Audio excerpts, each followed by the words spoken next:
সারা জীবন সততা অনেস্টি নিয়ে বেঁচেছি। খুব দরিদ্র বাড়ি থেকে উঠে এসেছি। অল্প বয়সে বাবা মারা গেছে, মাও অসুস্থ ছিল। স্কুলের স্যারেরা বিভিন্নভাবে বই খাতা বিভিন্নভাবে দিয়ে সাহায্য করেছে। শুভনোধ্যায়ীরা কখনো কখনো কলেজের ফিস দিয়ে দিয়েছে। অনেক স্যাররা টিউশন গিয়েছি, তারা টিউশনের পয়সা নেয়নি। সেইভাবে পড়াশোনা করেছি আমরা, অন্যের কাছ থেকে বই ধার নিয়ে পড়েছি।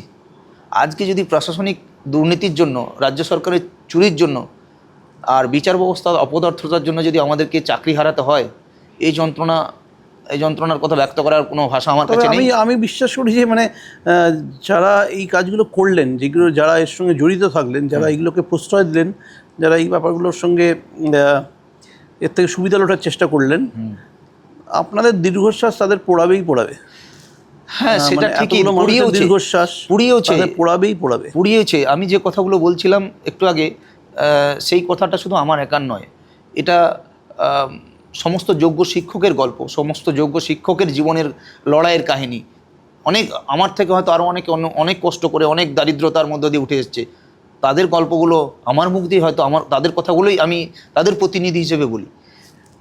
তো অবশ্যই আমাদের যন্ত্রণা তো অভিশাপ হয়ে লাগবেই এবং লেগেওছে।